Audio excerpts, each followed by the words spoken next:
Steel bit into Patricia Whitmore's wrists, cold and unforgiving.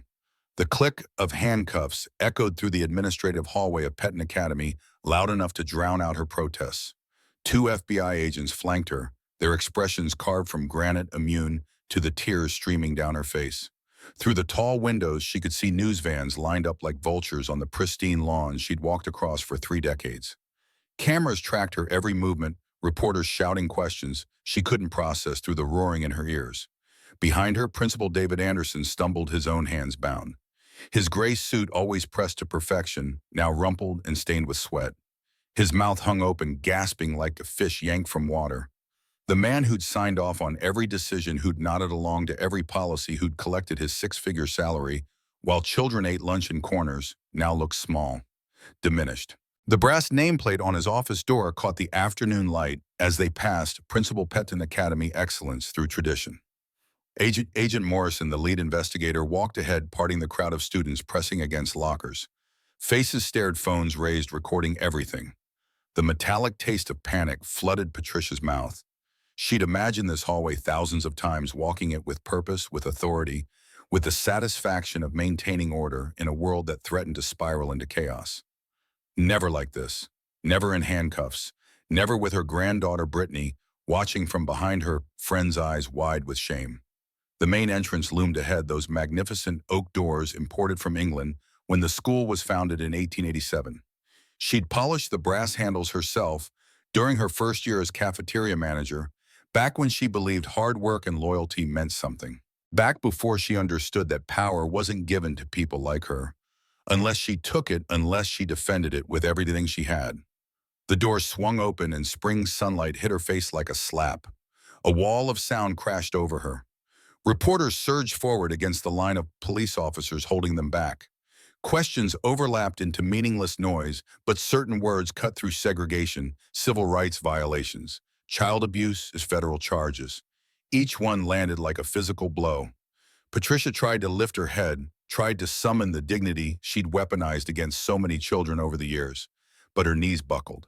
Agent Morrison's grip on her elbow tightened, the only thing keeping her upright. The FBI vehicle sat at the curb, black and imposing, its engine running. Through its tinted windows, she caught a glimpse of her reflection. 63 years old, gray hair, disheveled mascara tracking down her cheeks. The woman who'd ruled the cafeteria with absolute authority, now reduced to this. The agent opened the rear door, placed his hand on her head to guide her inside, just like she'd seen in movies. She never imagined herself in this role, never conceived that the system protecting her could turn so completely. Anderson collapsed onto the seat beside her, his breath coming in short, panicked gasps. The door slammed shut, muffling the chaos outside. Through the window, Patricia watched students and teachers lining the walkway, their faces a mixture of shock, satisfaction, and something worse, recognition. They'd always known, the ones who'd looked away, who'd stayed silent, who'd told themselves it wasn't their problem. Now they saw what that silence cost, and the fear in their eyes mirrored her own. The vehicle pulled away from Petton Academy, past the fountain, where wealthy families posed for admissions photos, past the stone columns that promised excellence and tradition, past the manicured lawns that whispered old money and older values. Patricia pressed her face against the glass, watching her kingdom shrink in the distance. 30 years. 3 decades of maintaining standards, of keeping order, of making sure everyone knew their place. All of it ending because one man walked through a door with a paper bag full of sandwiches. The screen went black. White text appeared 72 hours earlier. Jonathan Hayes woke to darkness in the insistent buzz of his phone. The blue glow illuminated his bedroom in the Georgetown townhouse he'd barely seen in daylight for 3 months. 4:30 in the morning. He reached for the device, muscle memory guiding his hand, while his mind clawed toward consciousness. 3 missed calls from his chief of staff. 7 urgent emails flagged red. A text from the White House budget meeting moved to 6 a.m. He sat up, feet finding the cold hardwood floor. Across the room, his wife's reading chair sat empty, dust gathering on the armrests. 3 years since her funeral. 3 years of that chair waiting for someone who would never return. Maya had asked him once if they could move, find a smaller place without so many ghosts. He'd said no, told her this house connected them to her mother's memory. The truth lodged deeper, more shameful. He barely lived here, anyway. The ghost didn't bother him because he was never home long enough to confront them. The shower ran hot enough to scald punishment and wake-up call. Jonathan watched water spiral down the drain, carrying away sleep and whatever remained of his conscience. Somewhere upstairs, Maya slept in her room, surrounded by her mother's paintings and photos from better days. He'd looked in on her last night, or had he? The days blurred together. Maybe that was 2 nights ago. Maybe he'd only thought about looking in on her while sitting in his office, signing documents that affected millions of children he'd never meet. By 5:15, he stood in his closet, pulling on the uniform navy suit, white shirt, red tie. The costume of power. His reflection in the mirror showed a man who looked older than 41 gray, creeping into his temples, lines deepening around his eyes. The face of someone important, someone making a difference. He adjusted his tie and saw through the lie.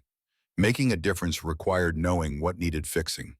How could he fix anything when he didn't even know his own daughter was drowning? The kitchen was dark except for the under-cabinet lights he'd installed to help Maya make breakfast on school days. A note waited on the counter in her careful handwriting. Dad, don't forget, I have chess club after school. Home by 6. Love you. He touched the paper, feeling the slight indent where her pen had pressed. She'd written this yesterday morning, or maybe the morning before. The note could have been a week old for all he knew. He couldn't remember the last time he'd been home by 6 to find out. Coffee brewed while he scrolled through emails on his phone. The governor of Texas threatening to pull out of federal education standards unless funding increased.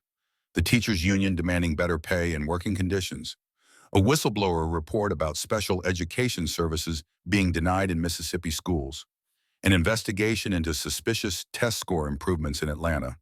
The problems sprawled across his screen, each one urgent, each one requiring immediate attention, each one pulling him further from the child sleeping upstairs. His driver waited in the black SUV, engine running, reading yesterday's briefing on his tablet. Jonathan climbed into the back seat with his coffee and his conscience.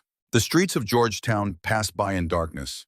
Historic townhouses where senators and lobbyists slept, their own families tucked away in rooms they might actually visit. The monuments appeared in the distance, white stone promising ideals this city rarely delivered. The Department of Education building rose ahead, limestone and concrete housing thousands of employees who'd worked here long before Jonathan arrived and would remain long after he left. Security waved him through without checking his badge. They knew his face, knew his schedule, knew he arrived before dawn and left after midnight most days. The badge was a formality, a thin pretense that he was just another employee rather than the person whose signature determined educational policy for 300 million people. His office occupied the fourth-floor corner view overlooking Constitution Avenue. The brass nameplate on the door read, Jonathan Hayes, Secretary of Education, United States Department of Education. 3 months into this position. 90 days of learning how broken the system really was. 90 days discovering that good intentions collided with budget constraints, political realities, and institutional inertia, so powerful it could crush idealism like aluminum cans. Papers covered every surface of his desk. Budget reports showing schools in Oklahoma forced to move to 4-day weeks because they couldn't afford 5. Reform proposals suggesting standardized testing should measure growth rather than absolute scores. Investigation files documenting fraud, abuse, discrimination in districts from California to Maine. Each folder represented children whose education was failing them, whose futures hung in balance while adults argued about money and metrics and theories that sounded good in policy papers, but crumbled in classrooms. His chief of staff materialized in the doorway, coffee in hand, tablet tucked under her arm.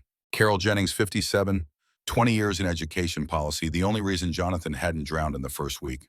She moved through Washington like a shark through water, efficient and ruthless when necessary. Morning, Mr. Secretary. The White House bumped the budget meeting to 7. Transportation wants to discuss school bus safety standards at 6:30. Michigan's education commissioner is calling at 8 about lead in school water fountains. You're testifying before the Senate Education Committee at 10. Jonathan looked up from the fraud investigation on his desk. What's the testimony about? Carol sat across from him, pulling up notes on her tablet. Achievement gaps. Senator Morrison wants to know why Black and Latino students are still scoring lower than white students on standardized tests. She's going to ask about affirmative action in private schools. He felt something twist in his gut, though he couldn't name it. What's our position? Carol's expression remained neutral, carefully practiced. We support diversity initiatives that comply with federal law. We believe private schools receiving federal funding must demonstrate equitable treatment of all students. We're monitoring compliance and investigating complaints. The words sounded reasonable, measured focus group tested.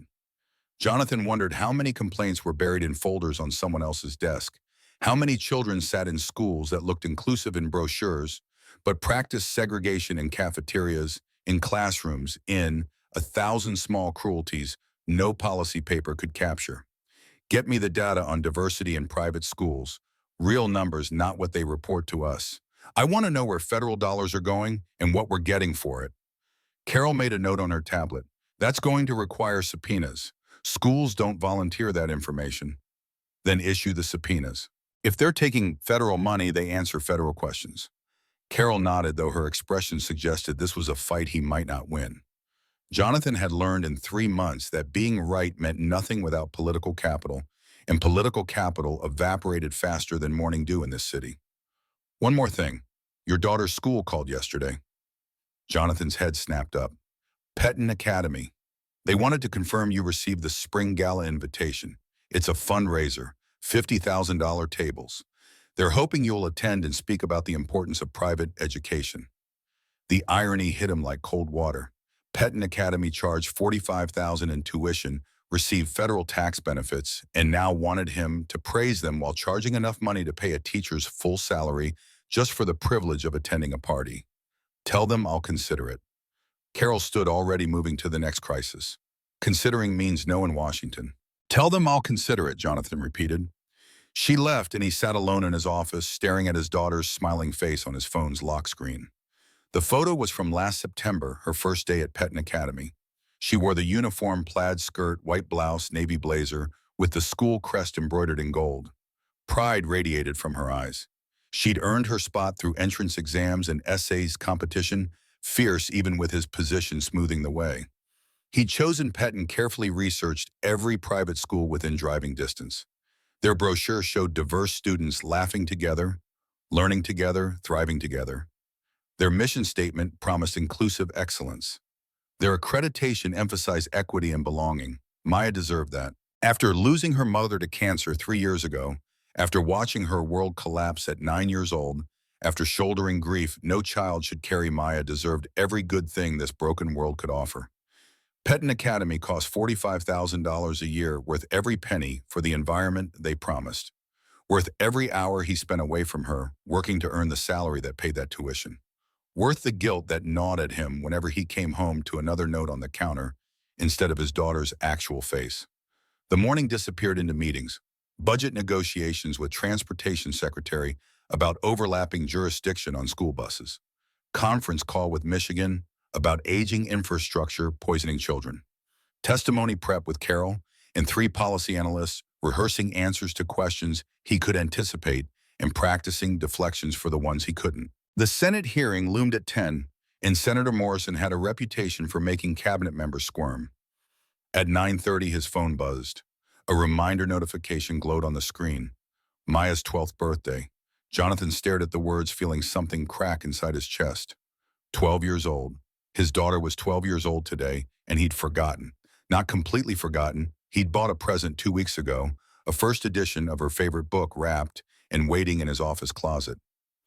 But he'd forgotten in all the ways that mattered. Forgotten to take the day off. Forgotten to plan something special.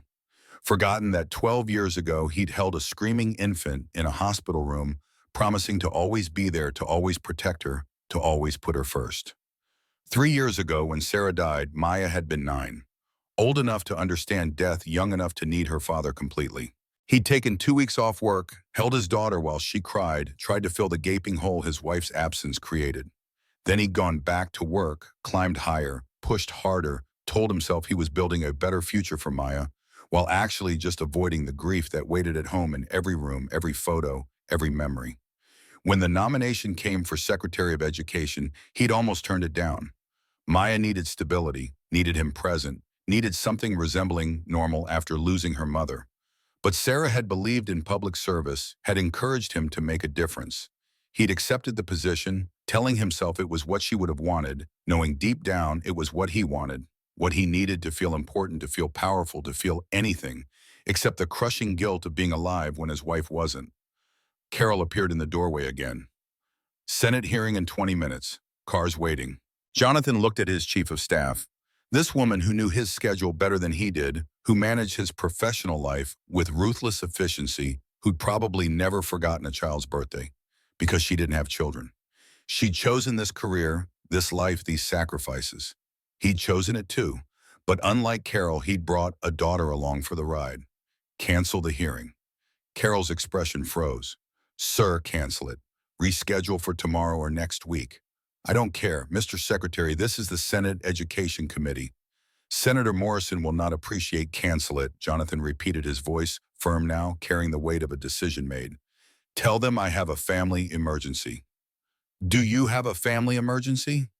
He thought about Maya sitting in classes at Petton Academy, texting him cheerful messages that hid whatever was really happening in her life, writing notes on the counter instead of talking to him because he was never around to talk to.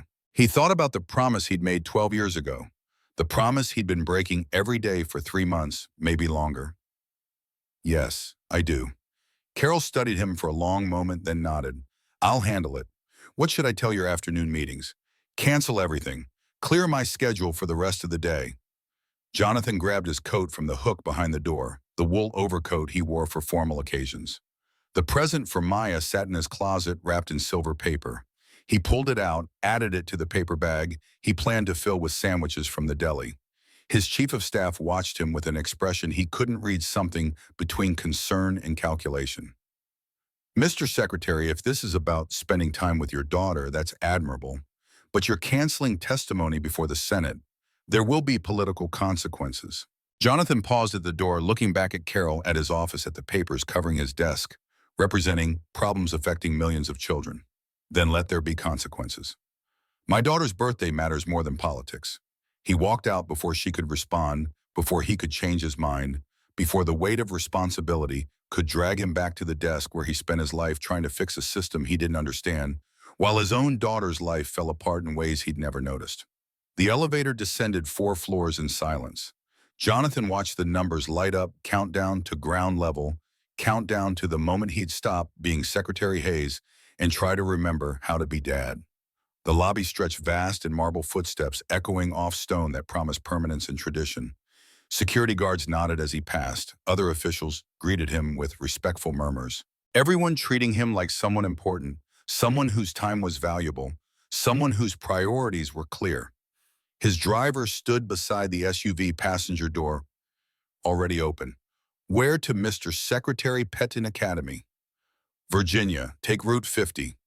The driver's eyebrows rose slightly, but his voice stayed professional. That's 2 hours, I know. Jonathan climbed into the back seat. His phone buzzed immediately, Carol calling. He rejected it. Another call from the White House liaison. Rejected. Text message from Senator Morrison's office, hearing postponed, rescheduling, required. He turned off his phone completely, the device going dark in his hand. When was the last time he'd turned off his phone? Maybe never. Maybe not since taking this position. Maybe not since before Sarah got sick.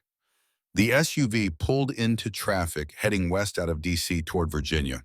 Morning commuters clogged the roads, everyone rushing toward their important jobs, their crucial meetings, their obligations that felt more significant than whatever waited at home.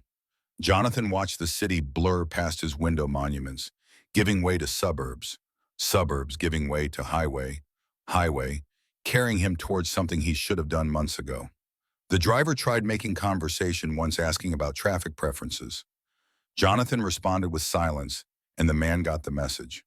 They drove without speaking, the hum of tires on asphalt filling the space between them. Jonathan's mind drifted to Maya, trying to remember the last real conversation they had had. Not texts, not quick phone calls, not notes on counters. Actual conversation, eye contact, the kind of presence Sarah had always insisted was the most important gift you could give a child. Maybe 2 weeks ago, Sunday morning, he'd come home Saturday night, slept in his own bed, for once woken to find Maya making pancakes in the kitchen. They'd eaten together, talked about school, about her classes, about chess club. She'd mentioned a project on marine biology, something about coral reefs and climate change. He'd listened while scrolling through emails on his phone, offering occasional encouraging sounds that pretended to be engagement. What else had she said? He tried to reconstruct the conversation, pulling details from memory. Something about lunch period, something about the cafeteria. His attention had already been on the email from the Texas governor, the threat to pull federal compliance, the political fire he'd need to put out Monday morning. Maya's voice had become background noise, her words about school fading into the static of his more important concerns. His stomach twisted. That was 2 weeks ago, 14 days since he'd seen his daughter in person. 14 days of texts and voicemails and promises to be home soon. How many times had he made that promise? How many times had Maya stopped believing it? The highway opened up past the suburbs, traffic thinning, trees lining the road. Spring had arrived while Jonathan wasn't paying attention. Green pushing through bare branches, flowers dotting the median. The world kept turning regardless of policy debates and Senate hearings. Nature didn't care about achievement gaps or federal funding formulas. Trees grew, flowers bloomed, children turned 12, whether their fathers remembered or not. His mind drifted to the last birthday he'd actually celebrated with Maya. Ninth birthday, 3 months after Sarah died. They'd gone to the aquarium because Maya loved watching the sharks circle their tank, fascinated by their power and grace. She'd pressed her face against the glass, asking questions he couldn't answer about marine biology and ocean ecosystems. They'd eaten lunch in the cafe, chocolate cake, too much sugar, making her bounce with energy. She'd smiled, really smiled, for the first time since the funeral. Walking back to the car, Maya had grabbed his hand. "Dad, promise you won't leave too." The words had hit him like a punch. He'd knelt right there on the sidewalk, holding her small face in his hands. "I promise, baby. I promise I'll always be here." 3 years later, he kept that promise in the narrowest technical sense. He was alive. He paid the bills. He existed in the same city. But being there, actually being there, required more than physical proximity. It required presence, attention, the kind of showing up that couldn't be scheduled around Senate hearings. Route 50 stretched ahead, carrying him farther from Washington's marble monuments towards something smaller, more personal, more terrifying than any congressional testimony. Jonathan checked his watch. 10:15. The hearing would be starting now without him. Senator Morrison would be expressing her displeasure. Carroll would be managing the fallout, spinning his absence into something politically palatable. The machinery of government would grind forward without him because that's what it always did. No one was indispensable. The system survived regardless of who held which position. But a daughter only got one father. That position couldn't be delegated or managed by a chief of staff. The consequences of failing there couldn't be spun or explained away. His phone stayed off, silent in his pocket. For the first time in 3 months, maybe longer, Jonathan sat with his thoughts instead of drowning them in work. The silence felt strange, almost uncomfortable. He'd grown so accustomed to constant noise, meetings, phone calls, briefings, the endless stream of problems demanding immediate attention. Now driving through Virginia countryside, nothing demanded anything from him except the truth he'd been avoiding.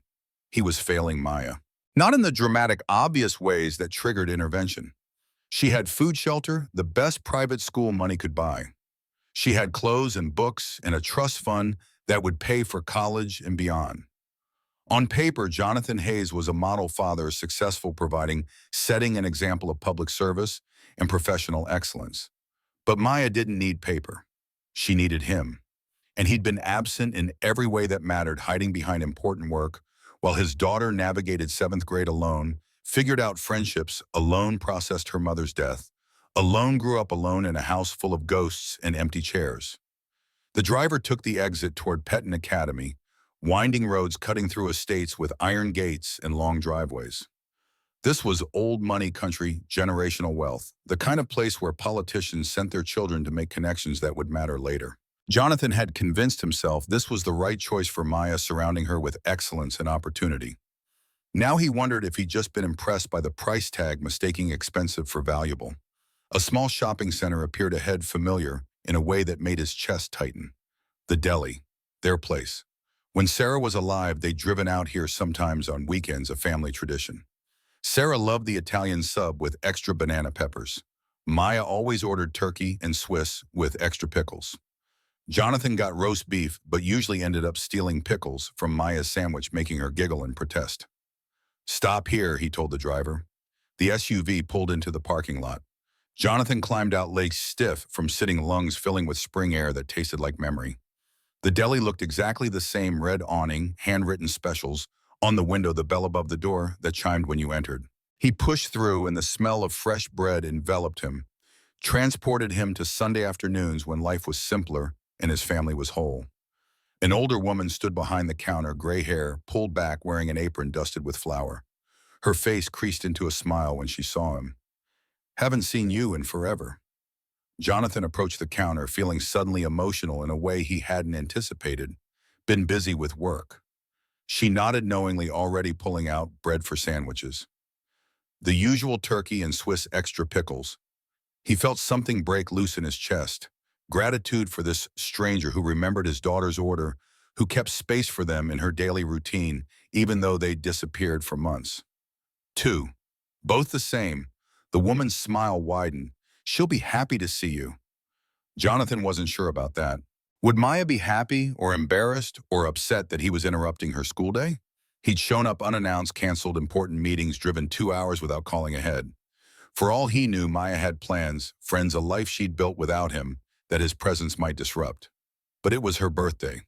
Surely surprising your daughter on her birthday was reasonable. Surely showing up with sandwiches from their special place was the kind of thing fathers did. The woman wrapped both sandwiches, carefully placed them in a brown paper bag. "Tell Maya happy birthday from me." Jonathan's throat constricted. This woman who ran a deli, who probably served hundreds of customers every week, remembered his daughter's birthday. She remembered because she'd been paying attention, because she'd noticed Maya growing up during their visits, because small details mattered to her in ways they apparently didn't matter to Maya's actual father. "I will. Thank you." He paid, left a large tip, took the bag that felt heavier than it should. The paper crinkled in his grip as he walked back to the SUV. His driver looked at the bag with understanding, as if recognizing this gesture for what it was, an attempt at redemption through sandwiches, as if turkey and Swiss could somehow make up for months of absence. They drove the remaining distance in continued silence. The road narrowed, trees closing in overhead, dappled sunlight falling across the hood. Private school territory, where tuition cost more than many people's annual salary, where futures were shaped and connections were forged and excellence was assumed rather than earned. Petton Academy appeared ahead, stone columns marking the entrance, a brass plaque declaring the school's founding date, 1887. Over a century of education, tradition, and old money. The driveway wound through manicured lawns that probably required a full-time groundskeeping staff. Flower beds exploded with color, each bloom perfectly positioned. The fountain in the center courtyard sent water arcing through air, catching sunlight, performing beauty for anyone wealthy enough to send their children here. The main building rose ahead, limestone and ivy architecture that screamed prestige and permanence. Tall windows reflected clouds, hiding whatever happened inside. Jonathan had attended the orientation in August, walked these halls with other parents whose faces betrayed their income brackets, listened to administrators praise their curriculum and their values and their commitment to diversity. The word had appeared often in their presentations, diversity. They'd shown photos of students from different backgrounds, quoted statistics about acceptance rates for minority applicants, promised Maya would thrive in their inclusive environment. He'd believe them. Or maybe he'd wanted to believe them badly enough that he'd ignored his instincts. The small voice suggesting something didn't add up. The Black and Latino students in the photos had seemed carefully positioned, their smiles a bit too bright, their presence too deliberate. One photo showed a diverse group of students eating lunch together, laughing, belonging. Jonathan had studied that image, trying to imagine Maya in it, trying to see her happy and accepted and thriving. Now sitting in the parking lot, staring at Petton's imposing facade, he wondered what he'd missed. What happened in those halls beyond the carefully staged photos? What experiences did Maya have that she'd never mentioned, because she thought they were normal? Or because she didn't want to worry him? Or because he'd never asked the right questions? The visitor lot sat adjacent to the main entrance, reserved spaces for guests, mixing with student vehicles that cost more than he'd paid for his first house. Jonathan climbed out of the SUV paper bag in hand, suddenly aware of how out of place he looked. His suit was expensive, but not ostentatious. His car was a government vehicle utilitarian. He didn't carry himself with the casual confidence of someone who belonged here, someone for whom $45,000 tuition was a rounding error. The front entrance opened into a lobby that could have been mistaken for a luxury hotel. Marble floor polished to reflect overhead lights, dark wood paneling, rising to chair rail, height, brass fixtures gleaming.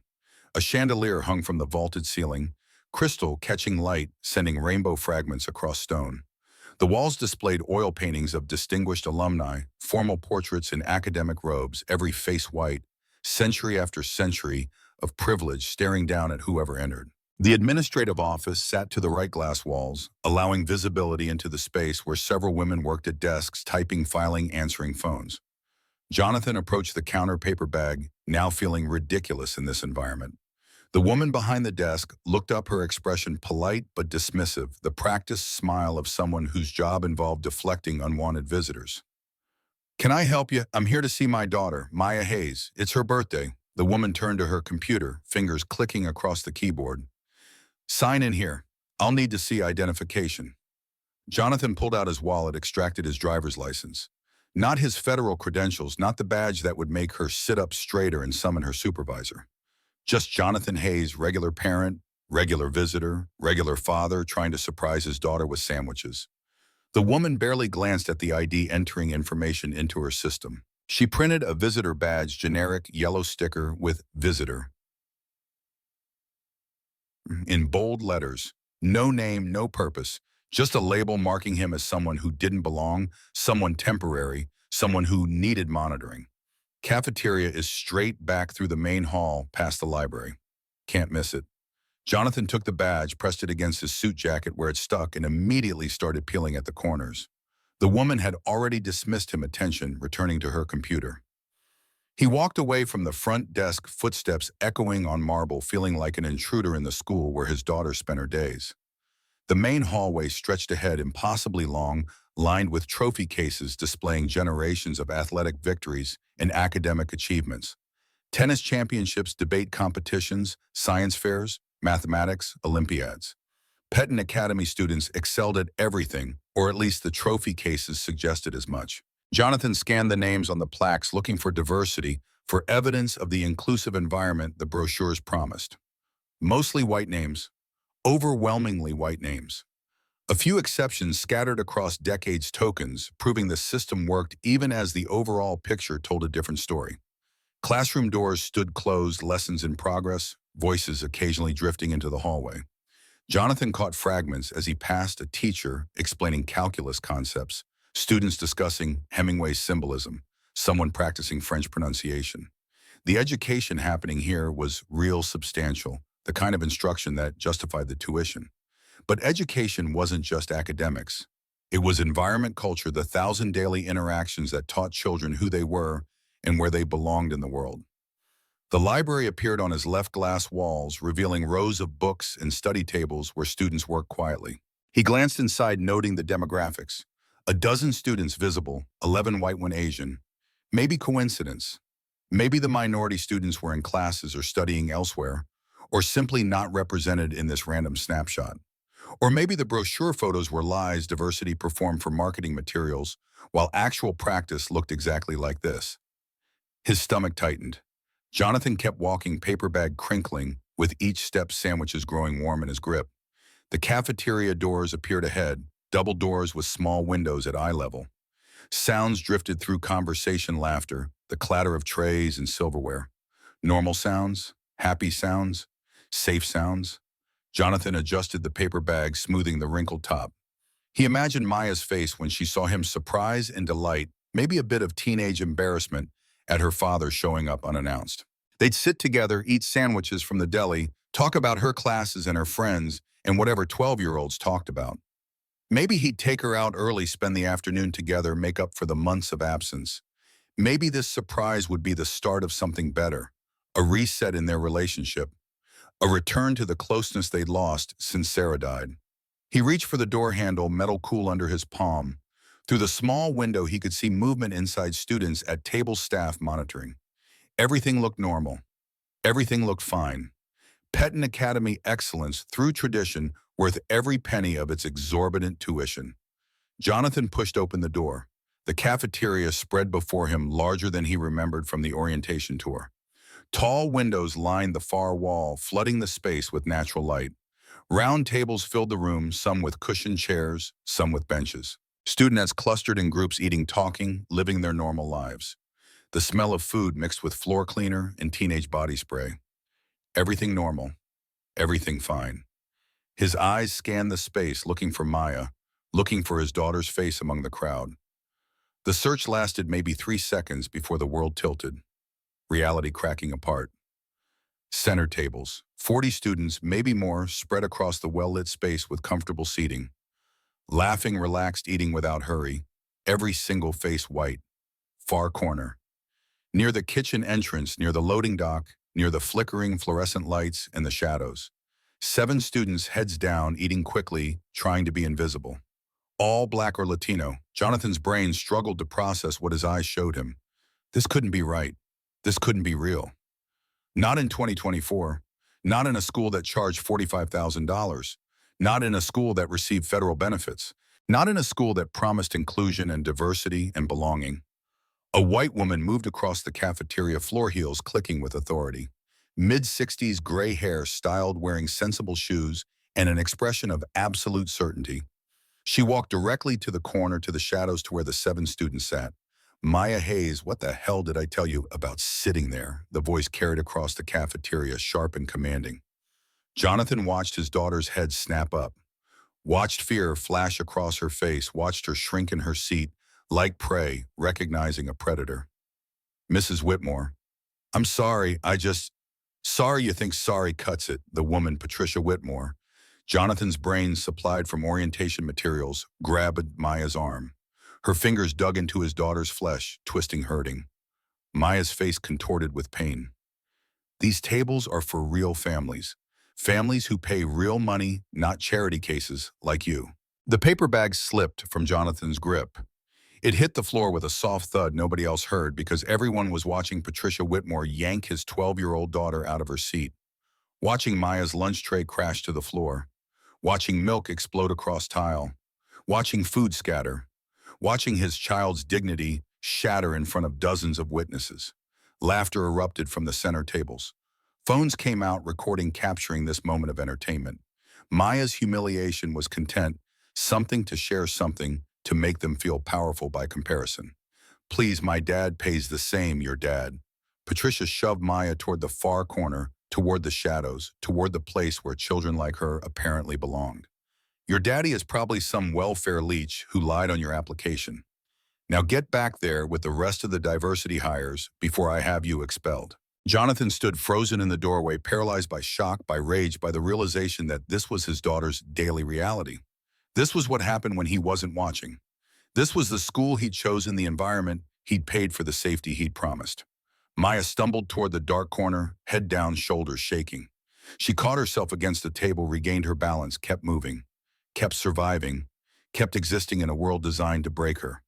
And Jonathan Hayes, United States Secretary of Education, father, protector, the man who'd promised to always be there, stood in the doorway clutching a visitor badge with hands that had forgotten how to move. Jonathan's feet moved backward on instinct, body retreating behind the support column nearest the entrance.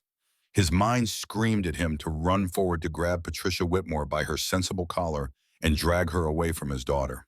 But something deeper took control, something strategic, something that understood rage without evidence was just noise.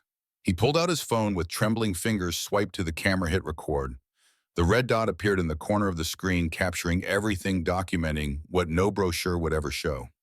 His hand shook so badly the first few seconds of footage would be useless, but he steadied himself against the column, forced his breathing to slow, made his body obey while his heart shattered. Maya knelt on the floor now, gathering pieces of her shattered lunch tray. Milk soaked into her plaid skirt, darkening the fabric. Her hands moved mechanically, picking up bread, an apple, the plastic fork that had skidded under a nearby table. Other students walked past her, Some stepped over her, deliberately making her adjust her position. One boy, white, probably 13, kicked a piece of her sandwich further away, laughing when she had to crawl to retrieve it. Patricia Whitmore stood over Maya, arms crossed, watching with satisfaction. Clean every bit. I won't have you leaving messes for the real students to deal with. Yes, ma'am. Maya's voice came out broken, barely audible. Jonathan had to close his eyes for a moment, had to fight the instinct to stop recording and intervene. 28 minutes, his rational mind insisted. Get everything. Make it undeniable. He forced his eyes open, studied the cafeteria layout through his phone screen. The geography of segregation revealed itself with brutal clarity. Center tables occupied prime real estate, natural light streaming through windows, cushioned chairs, space to spread out. 42 students, by his count, every single one white. They ate slowly, casually, entitled to their comfort. Several had laptops open doing homework while eating. Others talked in groups, their laughter easy and unself-conscious. The corner where Maya now returned with her salvaged lunch told a different story. 7 students total clustered on hard wooden benches near the kitchen's back entrance. The fluorescent lights overhead flickered with that electrical buzz that triggered migraines. The loading dock door stood 10 feet away, industrial and cold. This was where deliveries arrived, where garbage went out, where the machinery of the school operated out of sight. This was where children of color ate lunch. Jonathan's phone captured it all, the physical separation, the different furniture, the lighting disparity. No signs marked the division, no official policy posted on walls, just an invisible line everyone understood, everyone respected, everyone enforced through looks and words, and violence normalized into daily routine. A Latina student, maybe 14, stood from the corner section with her empty tray. She started walking toward the trash bins near the center tables, taking the direct route. Patricia materialized in her path like a guard dog sensing intrusion. Where do you think you're going? The girl stopped, eyes dropping. To throw away my trash, ma'am. Not through here, you're not. Patricia pointed toward the back. Scholarship students use the bins by the loading dock. But did I stutter? The girl turned around, walked a long way past the kitchen entrance, past industrial shelving, to throw away trash in a bin probably 60 yards from where she started. The center table students watched without comment. This was normal. This was how things worked. Jonathan's timer showed 4 minutes of footage. His hands had stopped shaking, replaced by a cold focus.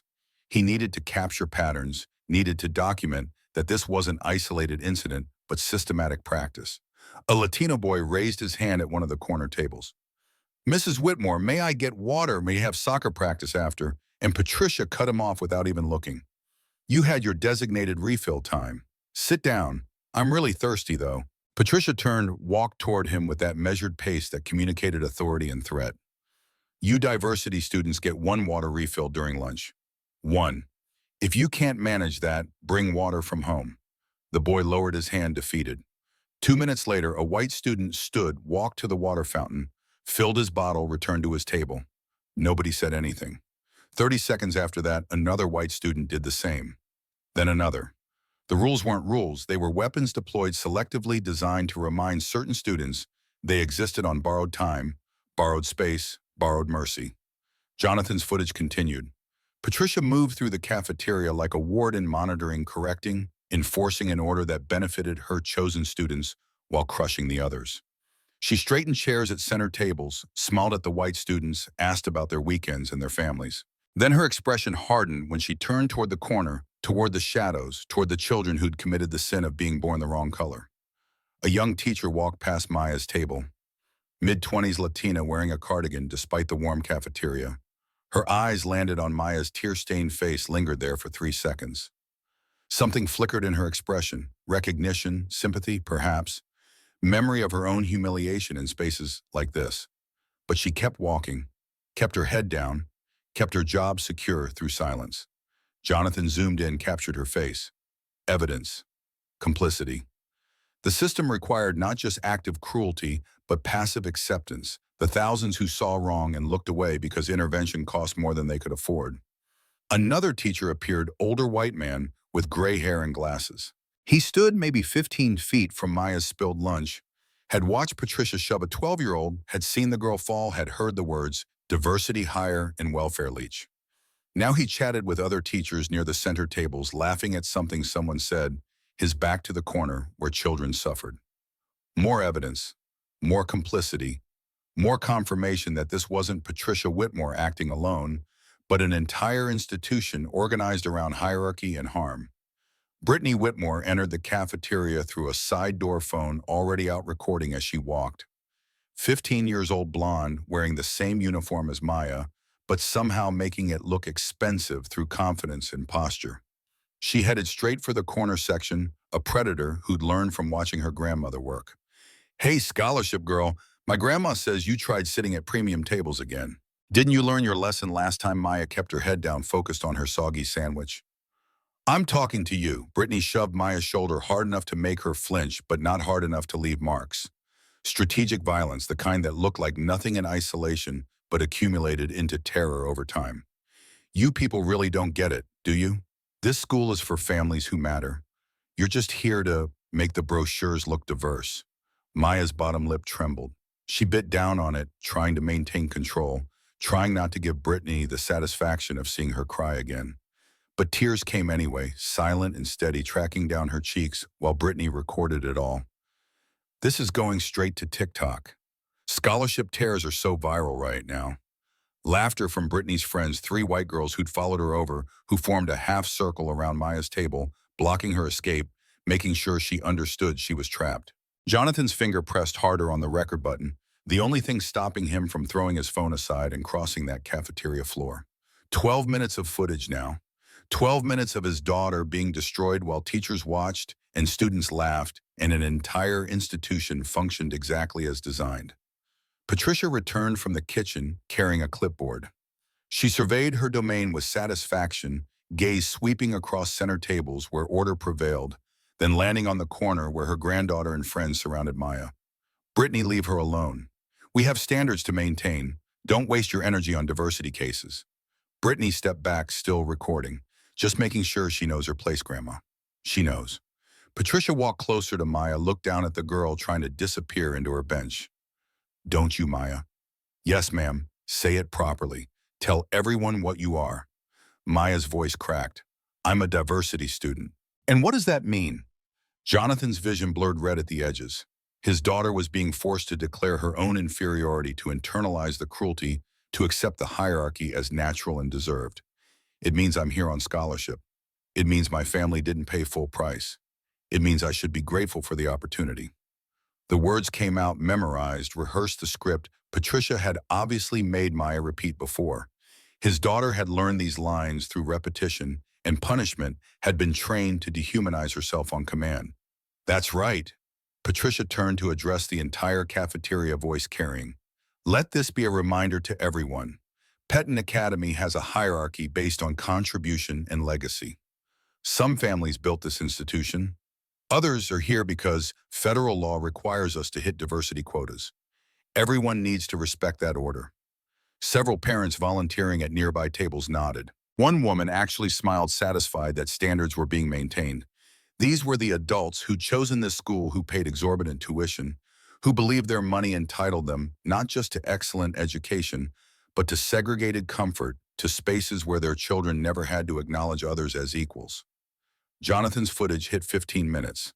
His phone storage warning appeared 15% remaining, but he didn't stop. Couldn't stop. This was evidence that would end careers, close schools, change laws. He needed every second.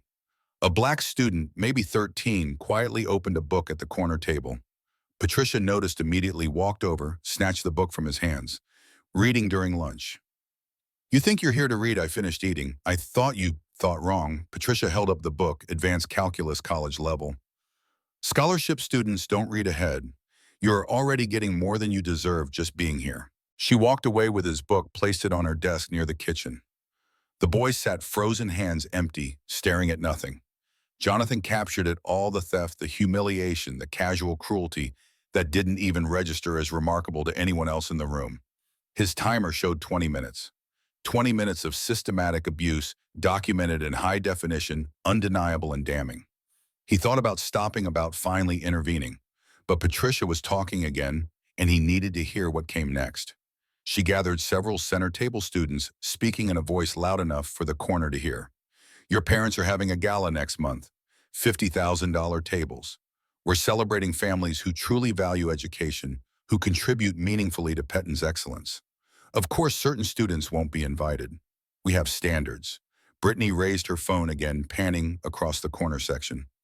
Diversity students aren't gala material. They should probably just stay home where they belong. More laughter, more recording, more evidence that this wasn't isolated cruelty, but cultural practice values transmitted from grandmother to granddaughter, from institution to individual, from one generation of privilege to the next. Jonathan's phone hit 25 minutes.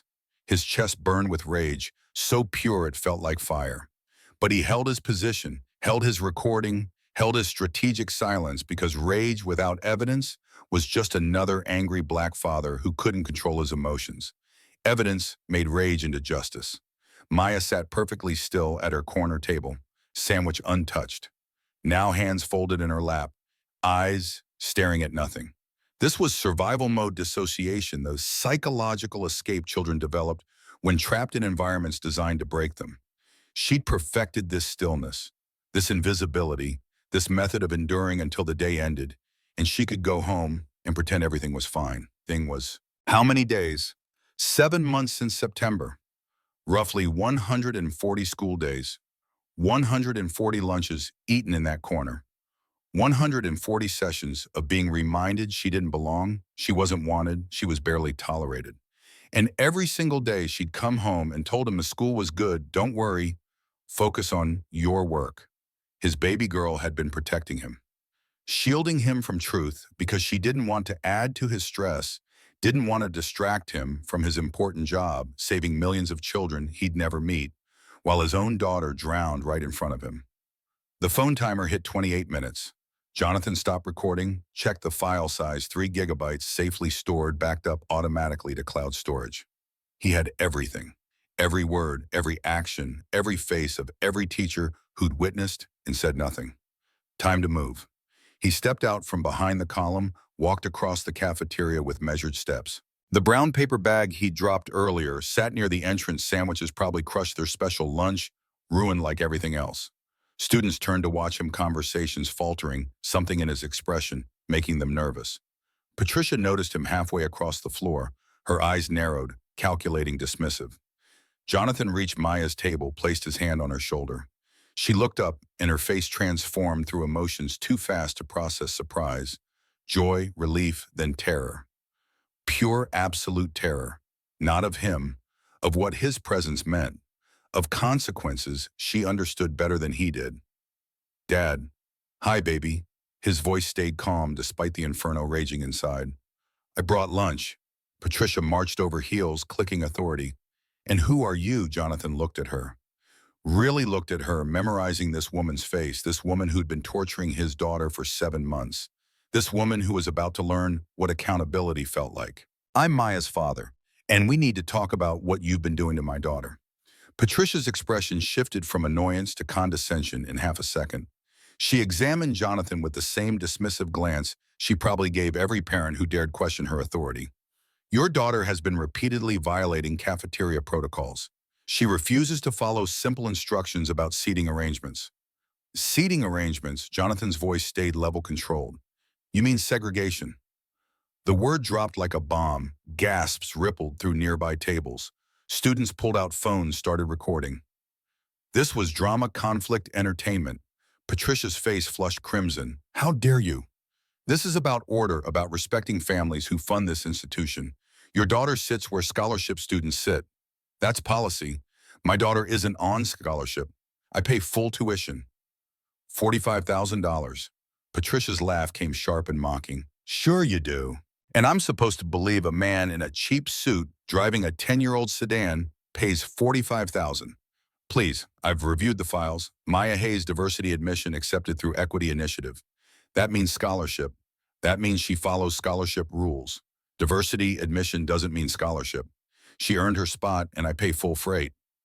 Patricia stepped closer, invading his space with practiced intimidation. Listen to me very carefully. I don't know what story you told admissions, but in my cafeteria there are rules. Premium donors get premium treatment.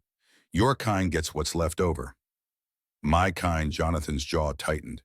Every muscle in his body screamed to react to grab this woman to make her feel a fraction of the pain she'd inflicted on his daughter.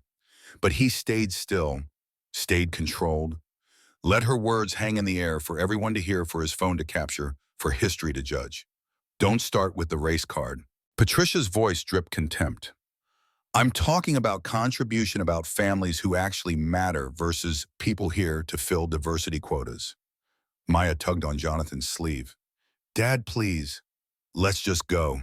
Please, he squeezed her hand, kept his eyes on Patricia. Not yet, baby. Principal David Anderson appeared, drawn by commotion. Late 50s gray hair, expensive suit, the face of institutional authority. Jonathan recognized him from orientation, remembered the smooth presentation about Pettin's values and commitment to excellence. Is there a problem here, Patricia? This man is disrupting lunch, harassing staff, making baseless accusations. Anderson turned to Jonathan, didn't ask his side, didn't ask what happened, just frowned with practiced administrative concern. Sir, I'm going to have to ask you to leave campus. I'm asking why my daughter is being segregated and abused. Segregated, Anderson's voice carried performative shock. That's a serious allegation. Do you have evidence? Jonathan patted his jacket pocket where his phone rested. Yes, I do. Let me see it. No, not yet. Anderson's expression hardened, the mask of concern dropping. Then I'm afraid you need to leave, now, before I call security. I have a right to know why my daughter is being mistreated. Your daughter isn't being mistreated, Anderson gestured broadly at the cafeteria. She's eating lunch in a safe environment. If you have complaints about seating, you can schedule a formal meeting. But you will not storm in here and cause a scene. Patricia stepped forward, emboldened. Do you know how many calls I get from parents complaining about diversity students? Dozens. They pay premium prices, don't want their children sitting with charity cases. We balance everyone's needs. By making 12-year-olds eat by garbage bins, that corner has the same food, same tables, same education access. If your daughter feels excluded, that's a personal problem. Maya started crying, shoulders shaking. Other students recorded phones capturing her breakdown for TikTok, for Instagram, for whatever platform would make her suffering go viral. Actually, she's not going anywhere. Patricia pulled out her phone. It's school hours. Students need authorization to leave. And given your hostile behavior, I'm calling security. 2 security guards arrived within a minute. Both white, both large, both positioned on either side of Jonathan with practiced intimidation. Anderson's straightened voice going cold. Mr. Hayes, leave voluntarily or these gentlemen will escort you out. We'll also file a no trespass order. You'll be banned from campus. A no trespass order for asking about discrimination, for causing a disturbance, for refusing to follow protocols, for creating an unsafe environment. Anderson's voice carried rehearsed authority. And given your aggressive behavior, we're reviewing Maya's enrollment. Parents who threaten staff violate our code of conduct. Maya grabbed Jonathan's arm, desperation in her voice. Dad, no, they'll expel me. Please just go. I'll be okay. You won't be okay. I'll deal with it. I have been dealing with it. Please don't make it worse.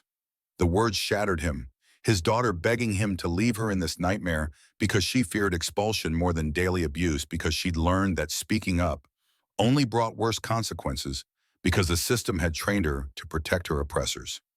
Anderson nodded to the guards. Gentlemen, please escort Mr. Hayes off campus. They grabbed Jonathan's arms, grips hard enough to bruise, hard enough to establish dominance. He didn't resist, let them pull him backward while maintaining eye contact with Patricia. You should have known your place. Patricia's smile widened with victory. Should have taught your daughter to know hers. But you people always think rules don't apply to you. You people. Jonathan stopped struggling. Let the words echo.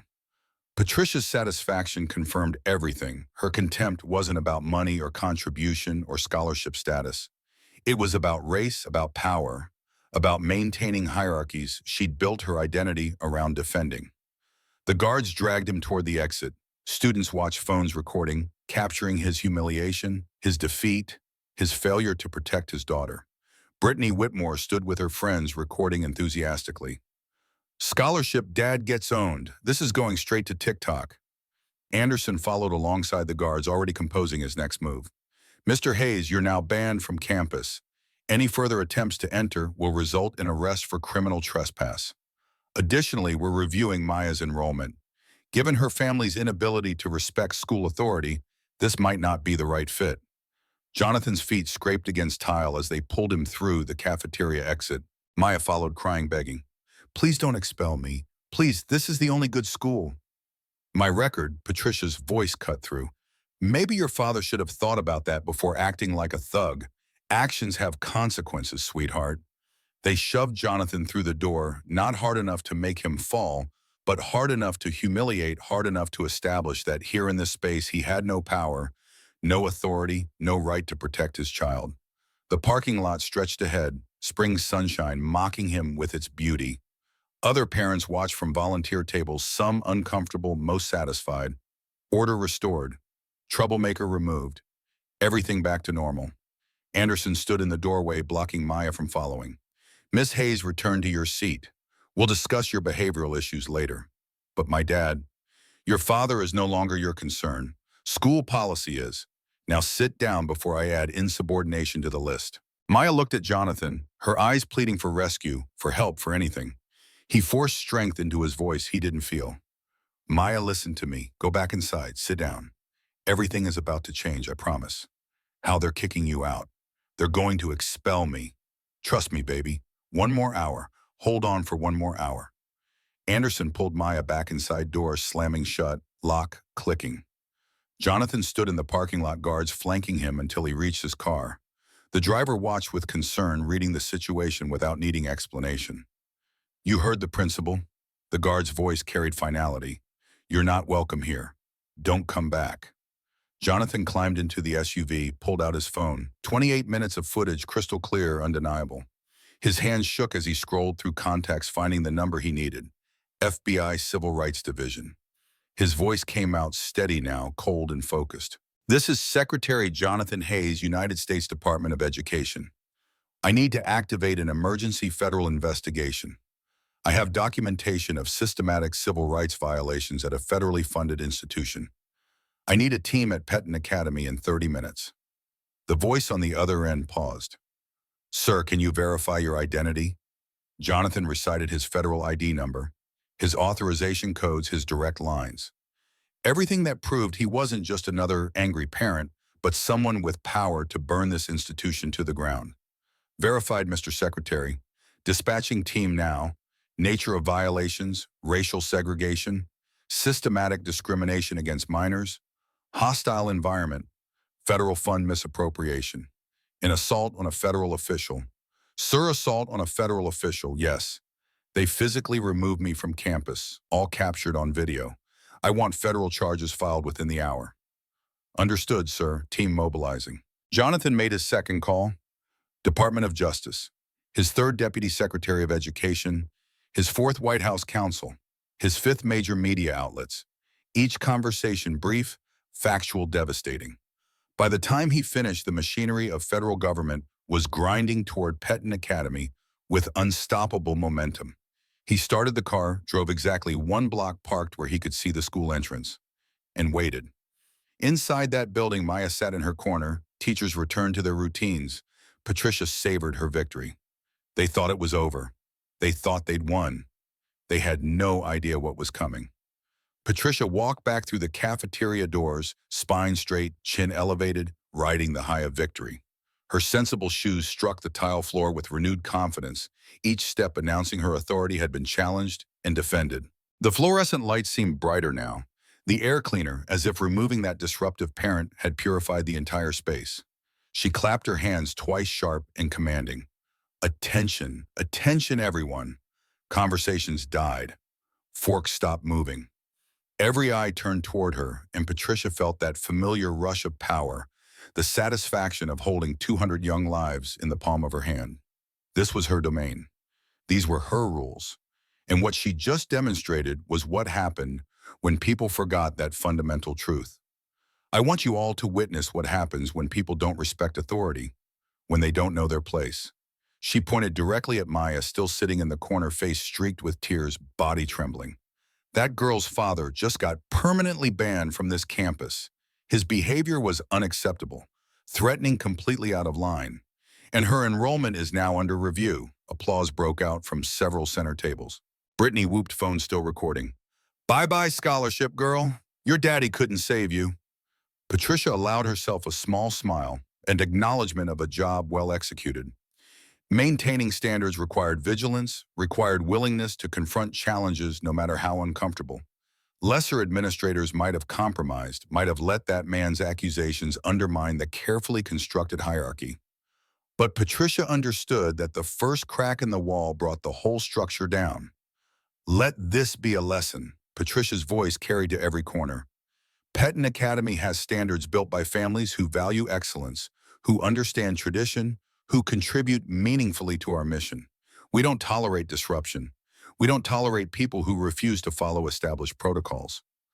Principal Anderson entered from the administrative wing, walking directly to Patricia. They stood together, united front, two people who understood their roles and executed them flawlessly. Well handled. Anderson kept his voice low, but Patricia heard the approval. I'm drafting the expulsion letter now, citing parental misconduct, hostile family environment, threat to campus safety. Make it airtight. Patricia matched his quiet tone. I don't want appeals or second chances. That family needs to understand actions have consequences. Done. I'll have legal review it this afternoon. They exchanged a look of mutual understanding, then incredibly, unbelievably high-fived. Two adults celebrating the destruction of a child's educational future like they'd won a tennis match. Patricia returned to the center of the cafeteria, surveying her restored kingdom. The white students had already returned to their lunches, their conversations, their comfortable existence. The students in the corner sat frozen, having learned once again that speaking up, that having parents who dared question authority only brought worse suffering. Miss Rodriguez, the young Latina teacher, hurried past with her head down, guilt radiating from her shoulders. Patricia caught her eye, held it for 3 seconds, delivering a silent message. You saw what happens to troublemakers. Remember your place too. The teacher's step faltered, but she kept moving, kept silent, kept her job secure through cowardice. Patricia checked her watch, 12:40.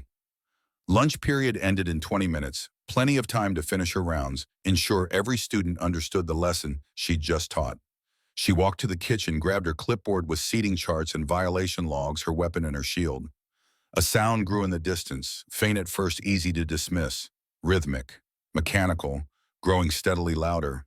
Wump, wump, wump, wump. Students noticed heads turning toward the windows. Curious murmurs spread through the cafeteria. Patricia frowned, walked to the glass, looked out across the athletic fields. A helicopter descended from the sky, black and unmarked, official, in a way that made her stomach twist. It wasn't a news helicopter, wasn't law enforcement doing a training exercise. This was something else, something purposeful, something heading directly for Petton Academy's pristine grounds. What on earth? The helicopter landed on the soccer field, rotors still spinning, door opening. Men in dark suits emerged, moving with military precision across the grass toward the main building. Then another sound, sirens. Multiple vehicles. The parking lot filled with SUVs and sedans, dark and identical lights flashing red and blue across their grills. Doors flew open and more suited figures emerged, dozens of them, moving in coordinated formation. Patricia's frown deepened into confusion. Some kind of drill, but nobody had mentioned a drill. Anderson scheduled everything, maintained meticulous calendars. This wasn't planned. White letters across the backs of the suits became visible as they approached FBI, DOJ, federal agents. The clipboard slipped from Patricia's fingers, clattering on the tile floor. Her throat constricted, pulse hammering in her neck.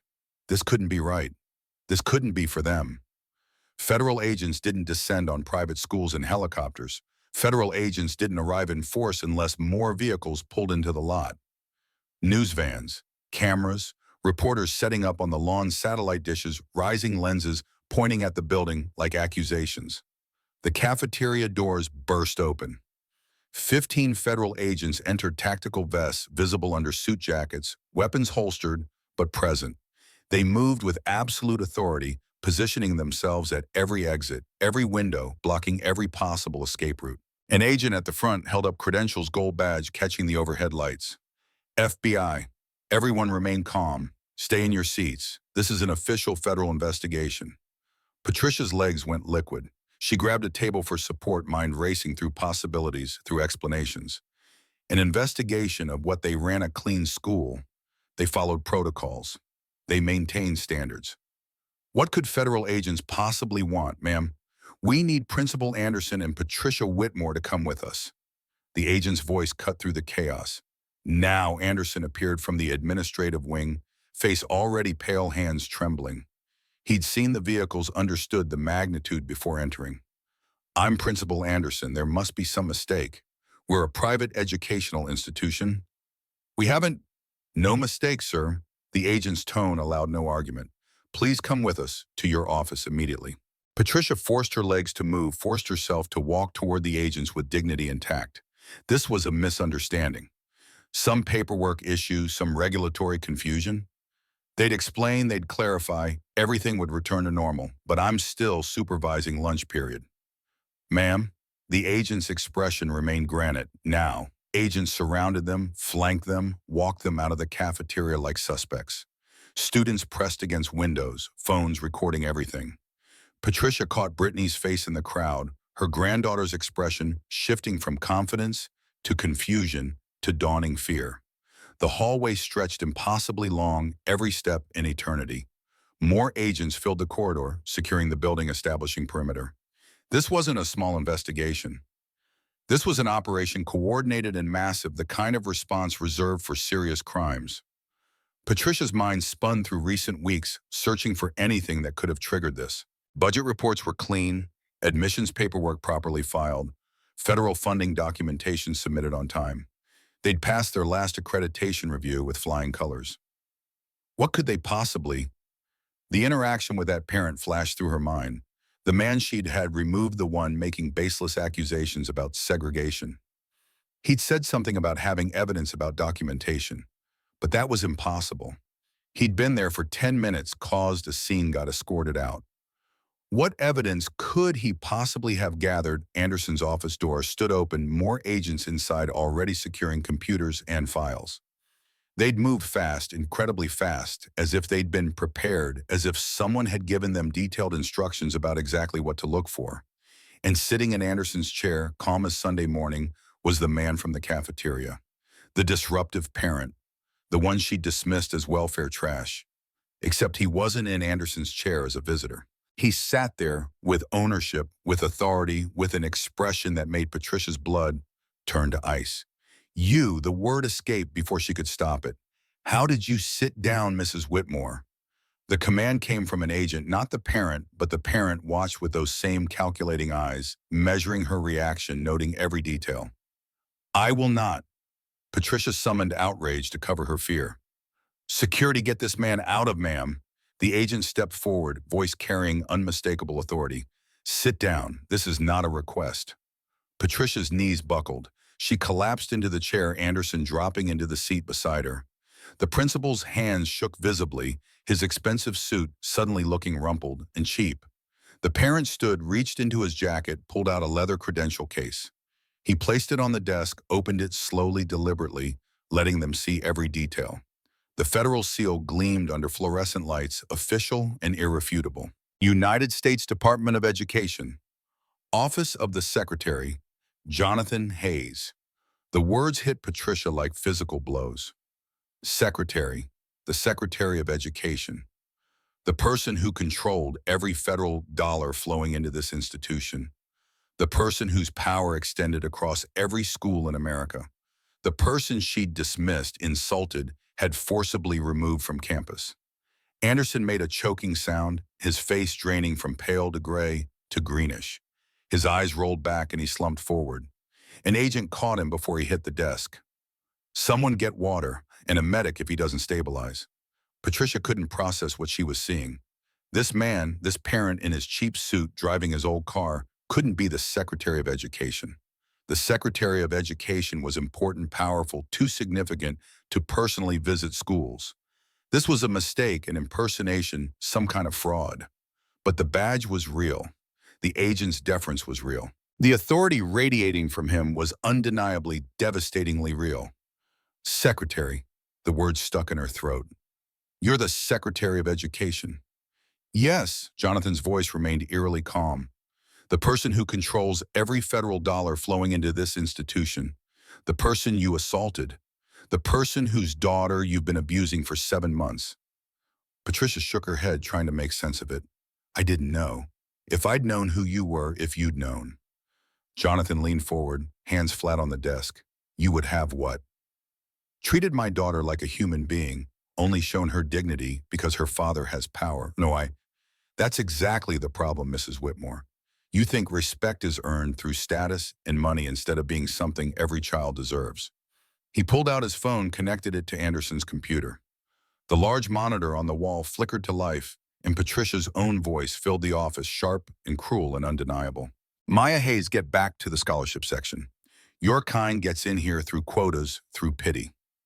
The video played crystal clear, perfect audio. Patricia watched herself grab Maya's arm, watched herself slap the child, watched herself deliver every word of abuse she'd dispensed over the past half hour. Every moment captured, documented, preserved forever. 28 minutes of footage. Jonathan narrated while the video played. Every word, every action, every violation of federal civil rights law. All recorded in high definition. All admissible in court. Patricia's vision blurred. This couldn't be happening. She'd been maintaining standards, enforcing policies, doing her job exactly as she'd done for 30 years. How had it become a crime that's not? It's out of context. Out of context, Jonathan's voice carried an edge now. Which part? The part where you hit my daughter, the part where you called us you people, the part where you forced her to declare her own inferiority. Anderson came to saw the video, groaned. His hands covered his face, shoulders shaking. The man who'd run this school with absolute confidence for 15 years now looked small and broken, confronting the truth of what he'd allowed, what he'd enabled, what he'd defended. Let me tell you what's happening right now. Jonathan stood commanding the room despite being outnumbered by agents. As we speak, your federal funding is frozen. $12 million. Gone. Patricia gasped, the number hitting her like a punch. You can't. I can. And I did, 30 minutes ago. The order is already executed. Agent Morrison stepped forward, pulled out handcuffs, metal gleaming under lights. Patricia Whitmore, David Anderson, you're both under arrest for violation of federal civil rights law. Title VI of the Civil Rights Act of 1964. You have the right to remain silent. Wait. Patricia's voice cracked, terror replacing arrogance. Please, I didn't know who he was. I was just doing my job. If I'd known, you would have hidden it better. Jonathan's words cut through her protests. But you wouldn't have stopped. Because this isn't about me. It's about every child you've tortured for 3 decades. The handcuffs clicked around Patricia's wrists, cold and unforgiving, exactly like they'd felt in that flash forward that started this story. Agent Morrison continued reading rights, while Patricia's mind fractured, reality crashing down around her carefully constructed world. No, please. I have grandchildren here. I've worked here 30 years. I'll lose my pension, my reputation, everything. Jonathan thought of Maya's face, her tears, her begging him to leave so she wouldn't get expelled. You should have thought about that before you hurt children. Anderson received his own handcuffs, the metal clicking around wrists that had signed policies and approved budgets and maintained the system that brought them here. The principal sobbed openly, now all professional composure destroyed. Please, not in front of everyone. Not through the hallways. Have some mercy. Patricia grabbed onto this plea, desperate for any concession. Yes, please. Not through the school, not where students can see. We have dignity. Did my daughter have dignity? Jonathan's voice stayed level, but fury burned underneath. When you forced her to eat by garbage bins, when you made her crawl on the floor, when you slapped her in front of hundreds of students, that's different. How is it different? Jonathan leaned close enough for Patricia to see her reflection in his eyes, see herself as he saw her, small, cruel, pathetic. You made my daughter's humiliation public entertainment. Now yours is public record. The agents led them toward the door, no mercy in their movements. Patricia tried to resist, tried to plant her feet, but they pulled her forward with inexorable force. The hallway stretched ahead, full of students pressed against lockers, teachers watching through classroom windows, everyone seeing the powerful brought low. The walk of shame mirrored Maya's daily walk to that corner table, except Patricia's journey ended in federal custody, while Maya's had ended in tears and silence. Justice demanded witnessing, demanded public acknowledgement that the system had failed and was now being corrected. They passed the cafeteria where students still sat under agent supervision. Patricia saw their faces through the window, shock, satisfaction, fear. Brittany stood among them, phone in hand, but not recording, understanding, finally dawning that her grandmother's power was illusion, that privilege could evaporate in minutes. The front entrance appeared ahead, those magnificent oak doors that Patricia had polished during her first year, when she'd believed hard work mattered before she'd learned to take power by crushing those beneath her.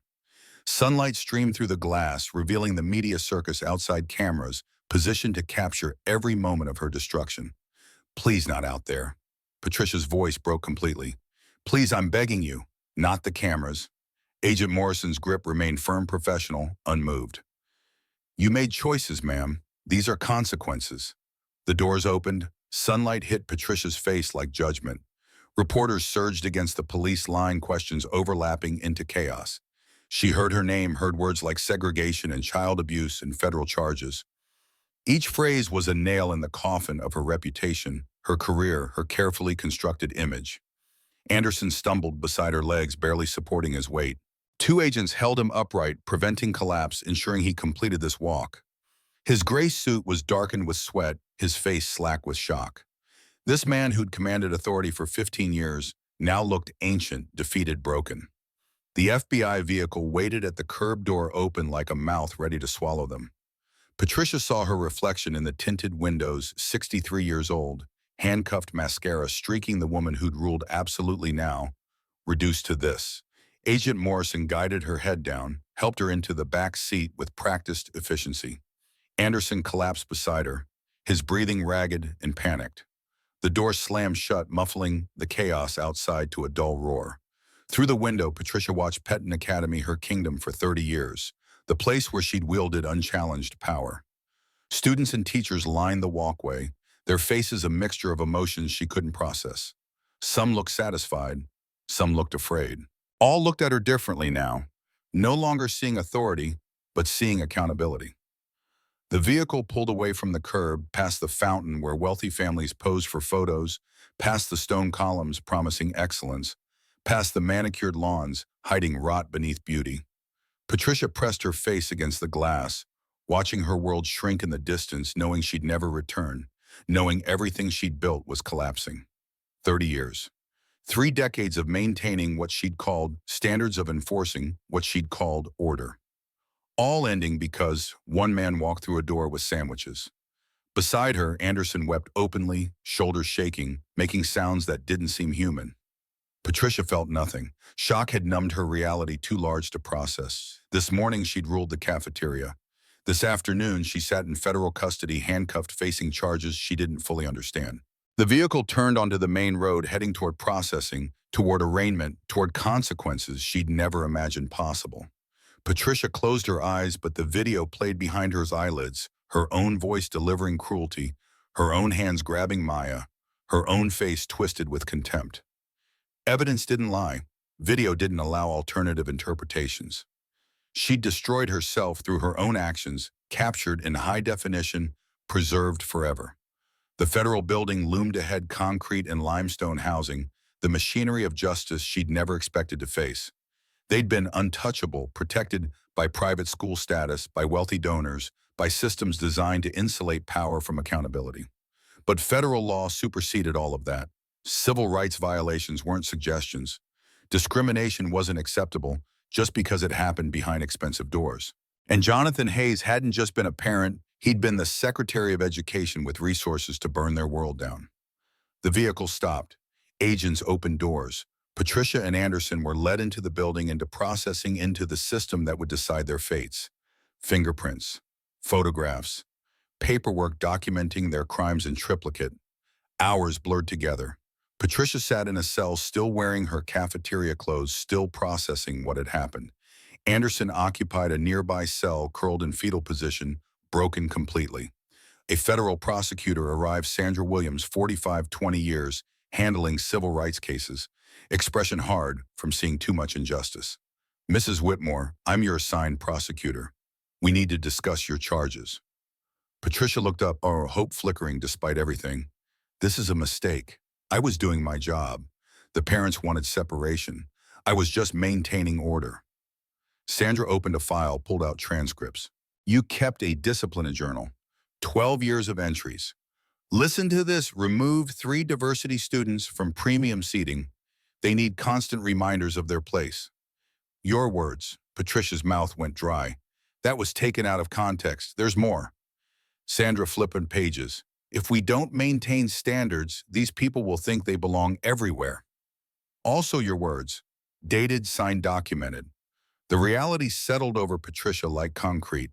She'd built her own case against herself, documented her crimes meticulously, created the evidence that would convict her. 30 years of journal entries, policies, procedures, all of it proof. The bail hearing happened the next morning.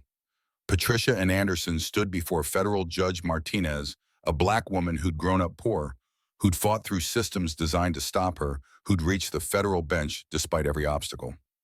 Mrs. Whitmore, the judge's voice carried quiet authority. You targeted vulnerable children who trusted institutions to protect them. You weaponized your position to inflict maximum psychological harm. 5 years federal prison, no early release. Lifetime ban from working with children. 1.2 million in restitution. Patricia's legs gave out. Guards caught her, held her upright, forced her to hear every word of her destruction. Mr. Anderson, 3 years federal prison, 800,000 restitution, lifetime ban from education. You enabled this system. You saw wrong and did nothing. That makes you complicit. Anderson collapsed completely, body going slack. They carried him out on a stretcher, broken beyond repair. Patricia stood frozen, processing numbers that would destroy her financially, sentences that would consume her remaining productive years, bans that would erase everything she'd built her identity around. The judge wasn't finished. Pettin Academy's federal funding remains frozen pending full investigation. The institution faces potential closure. Every administrator will be reviewed, every policy examined. This systematic discrimination ends today. Court adjourned. Patricia was led back to her cell, back to concrete and steel, back to reality that felt impossible. Yesterday she'd ruled the cafeteria. Today she faced 5 years in federal prison. Her mind circled back to that moment when Jonathan Hayes walked through the door. If she'd known, if she'd recognized him, if she'd treated his daughter differently. But that was exactly the problem, exactly what had brought her here. Respect shouldn't require power or status or recognition. Children deserve dignity regardless of who their parents were, regardless of how much money they had, regardless of the color of their skin. Patricia had spent 30 years believing the opposite, enforcing hierarchy, through cruelty, teaching children to internalize their own oppression. Now the system that protected her had turned, and she faced the consequences she'd inflicted on hundreds of children over 3 decades. Justice had arrived, not quickly, not easily, but absolutely. Patricia Whitmore sat in her cell, handcuffed hours ago, now facing years in prison. Her kingdom had fallen. Her reputation was destroyed. Her granddaughter would grow up with a felon for a grandmother. And somewhere Maya Hayes was beginning to understand that speaking up, that having a father who refused to stay silent, that evidence and courage combined could topple systems that seemed invincible. The revolution had started with sandwiches. It would end with transformation.